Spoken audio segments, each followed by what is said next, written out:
Good morning, students. This is your class 7 SST class. आपकी books आपके school में available हैं. आप अपने बुक्स स्कूल से ले लीजिए क्योंकि आपकी पढ़ाई स्टार्ट हो चुकी है. आपका सिलेबस भी स्टार्ट है. इस लॉकडाउन में भी आपकी पढ़ाई कंटिन्यू है. आज हम फर्स्ट चैप्टर पढ़ेंगे क्योंकि ये आपका SST का पहला क्लास है. तो फर्स्ट चैप्टर है द मेडिवल इंडिया. हमारे हिस्टोरियंस ने हिस्ट्री को 3 भाग में बांटा है: ancient history, modern medieval history and modern history. Class 6 में आपने एंशिएंट हिस्ट्री के बारे में पढ़ा. अब आप क्लास 7 में हैं तो इसलिए आप मेडिवल हिस्ट्री के बारे में पढ़ेंगे. शुरुआत से लेकर 8th सेंचुरी तक का जो समय है उसे हम एंशिएंट हिस्ट्री के नाम से जानते हैं. 8th सेंचुरी से 18th सेंचुरी, this is called medieval. And the period between 18th century to middle 20th century is known as modern history. मतलब शुरुआत से लेके 8th century तक का जो समय है उसे हम एंशिएंट हिस्ट्री बोलते हैं. 8th century से 18th century तक का जो समय है उसे मेडिवल हिस्ट्री बोलते हैं. और जो समय 18th century से मिडिल 20th century तक का है उसे हम मॉडर्न हिस्ट्री के नाम से जानते हैं. कि आपकी बुक पे भी लिखा है और ये बात भी बिल्कुल सही है कि मेडिवल पीरियड का मतलब सल्तनत, दिल्ली सल्तनत का जो समय था हमारे नॉर्थ इंडिया में, और चोला पीरियड जो हमारे साउथ इंडिया में था उसे हम मेडिवल के नाम से जानते हैं. For the sake of convenience and better understanding of the changes in society, economy, politics, religion and culture during this countries, the medieval period is further divided into early medieval period and the later medieval period. Medieval period को अच्छी तरह से जानने के लिए हमारे students ने इसे 2 भाग में बांट दिया: early medieval period and let medieval period. 2 हिस्सों में बांट दिया जिसमें हम लोग हमारे सोसाइटी में जो चेंजेस हुई, economic changes, political changes, religional changes, जो भी सारी चेंजेस हुई उन सब के बारे में हम अच्छी तरह से समझ सकें. The early medieval period broadly span from 8th to 12th century, during which the Palas, the Pratiharas, the Rashtrakutas and the Cholas and the early Rajputs dominated the political, social, economic and cultural patterns. Early medieval period में हम ये जानेंगे एक ऐसा समय जो 8th century से लेके 12th सेंचुरी तक का था, जिसमें पालास, परयात्रास, राजकुसराज, चोलास, राजपूत, इन सारे लोगों ने हमारे समाज के लिए बहुत सारी अच्छी चीज़ें भी की, हमारे कल्चर को थोड़ा अलग रूप दिया. The late medieval period spans from the 13th to 18th century. Late medieval period 13th century से लेकर 18th century तक का है. The Turks, the religion kingdoms which emerged on the ruins of Delhi Sultanate, and the Mughals early dominated the fate of history during this phase. तर्क्स थे या regional kingdom जो कि आगे चलकर दिल्ली सल्तनत में जाकर मिले और मुगल से मिले, उन्होंने हमारे हिस्ट्री को एक अलग ही फेज दिया. आपके बुक में एक फैक्ट फाइल दिया है, लिखा है the first Muslim invader to invade India was Mohammad bin Qasim. जैसा कि हमने आपको पहले ही बता दिया है कि इन्वेडर वर्ड मीनिंग आपको इस चैप्टर का मिल चुका है. आप उसे अपने नोटबुक में फेयर कर लेंगे. ये आपका आज का होमवर्क भी होगा और आपको इस चैप्टर को अच्छे से पढ़ना है, ये भी आपका होमवर्क है. मतलब है इन्वेडर का मतलब है आक्रमणकारी, जो लोग हमारे इंडिया पे आक्रमण करें. तो पहला मुस्लिम इन्वेडर हमारे इंडिया का था, वो था Mohammad bin Qasim. Qutubuddin Aibak is known as the founder of the slave dynasty. Qutubuddin Aibak को स्लेव डायनेस्टी का फाउंडर भी कहा जाता है. अब हमारे इंडिया का पुराने ज़माने में ना अलग अलग नाम था. हमारे भी 2 नाम होते हैं, कोई हमें छोटू कह के बुलाता है, कोई हमें किसी भी नाम से बुला लेता है. इसे जो इच्छा होती है वो हम अपने मन से हमारा नाम रख देता है. उसी प्रकार हमारे इंडिया का भी बहुत सारा नाम रखा गया. प्राचीन ज़माने में हमारे इंडिया के बहुत सारे नाम. तो पहला नाम था सप्त Sindhu. There were 7 main tributaries of the river Indus located in the northwest of subcontinent of India. 7 main tributaries थी. ट्रिब्यूटरीज का मतलब आप जानते हैं, सहायक नदियाँ. इंडस रिवर की 7 ट्रिब्यूटरीज थी जो कि हमारे नॉर्थ वेस्ट सब कॉन्टिनेंट में थी. The local inhabitants called the place सप्त सिंधु. वहाँ के लोकल लोग इसे सप्त सिंधु का नाम दिए. और द लैंड ऑफ 7 रिवर्स, और दूसरा नाम क्या दिया, the land of 7 reverse. The Persian explorer visited the area in the ancient time. एक पर्शियन एक्सप्लोरर था, एक्सप्लोरर मीन्स खोज करने वाला, जो कि पर्शिया का था। तो वो इस ज़माने में हमारे एरिया में घूमने आए थे। The H in Persian is consonant for similar nature with Sanskrit H, thus Sindhu become Hindu. हमारे पर्शियन में ना H का कॉन्जेंट होता है S, तो इसलिए इस सिंधु को आगे चल के क्या नाम दिया गया, Hindu. The Greeks drop the letter H and thus we got Indus. और ग्रीक ने H को हटाया और उसकी जगह क्या दिया हमें, इंडस। तो इस तरह से सप्त सिंधु, हिंदू, इंडस ये नाम हुए। उसके बाद है Aryavarta. In ancient text the word Aryavarta has been frequently used.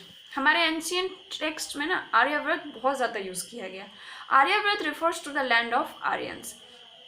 Aryavrat Aryans के लैंड को कहा जाता है। जैसे कि हम जानते हैं हमारे भगवान राम भी आर्य थे, तो उनके ज़माने में हमारे पूरे इंडिया को क्या नाम दिया गया था, आर्यव्रत। संस्कृत में आर्य का मतलब होता है नौबल, मतलब सत्पुरुष। अब नेक्स्ट नेम है भारत, भारतवर्ष और Bharat. The name Bharat is derive from their either of two ancient Hindu kings Bharat और Bharat, the son of king Dushyant. Bharat राजा दुष्यंत का पुत्र था।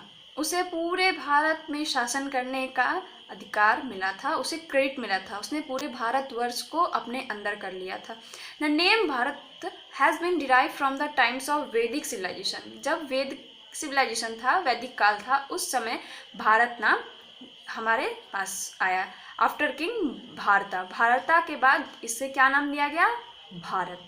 He is said to have conquered all the known world at that time. The land was named after him. उस समय पूरी दुनिया उसके अंदर थी, वो पूरी दुनिया के पूरे भारत के बारे में जानता था, इसलिए उसे भारत नाम दिया गया और ये नाम उसके बाद पूरे जगह को भी दिया गया। अब इसका नाम आया हिंदुस्तान और हिंद। पर्शियंस का HS के मतलब में होता था, तो उन्होंने इसे एक नया नाम दिया, Hindustan. Hence India, the land of east of Indus, came to be known as Hindustan by the Persians and the Arabs. Arabs और Persians के लोगों ने इसे एक नाम दिया, इसका नया नाम हुआ Hindustan. The term Sub Sindhu become Hapta Hindu. Persian S नहीं बोलते थे, H बोलते थे, इसलिए उन्होंने सप्त सिंधु को हप्त हिंदू कहा।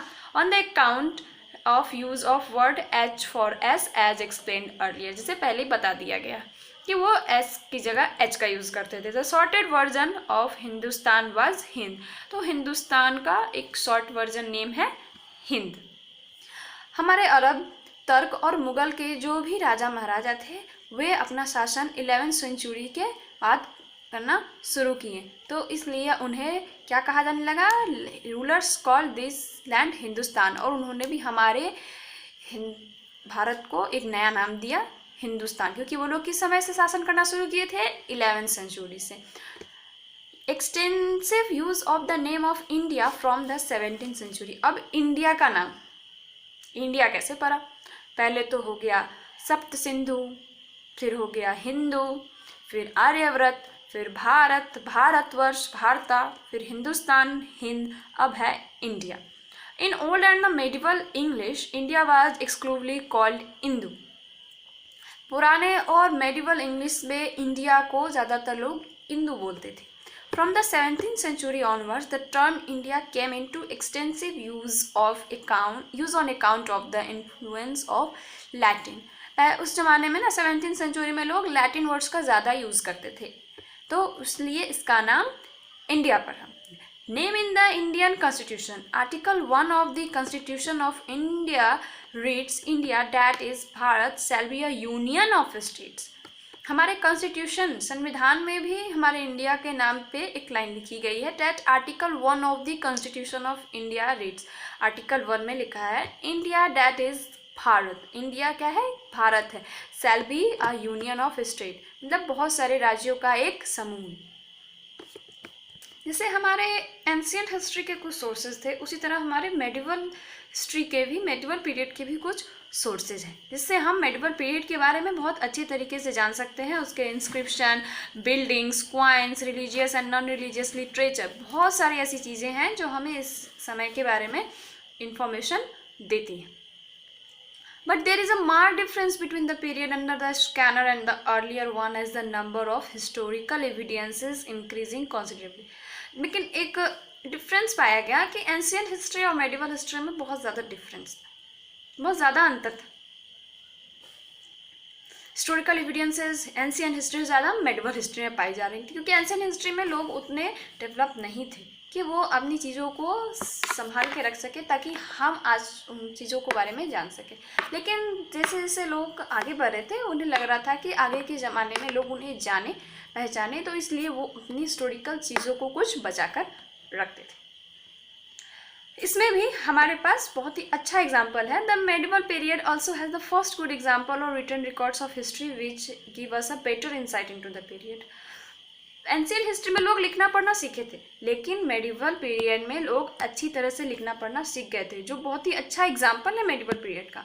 और उसी की मदद से हम मेडिवल इंडिया के बारे में अच्छी जानकारी ले रहे हैं। Now one more fact file is given. एक और फैक्ट फाइल दिया है, लिखा है paper was made from the leaves of the papyrus plant. सभी जानते हैं, आपने पिछले क्लास में भी पढ़ा है कि पेपर जो है वो पेपराइस प्लांट के लीव से बना होता है। The Egyptians practice their hieroglyphic script on papyrus leaves. Egyptian का अपना एक स्क्रिप्ट था जिससे उन्होंने क्या नाम दिया था, हाइरोग्लाइफिक स्क्रिप्ट। वो पेपराइस लीव्स पे लिख के इसकी प्रैक्टिस करते थे।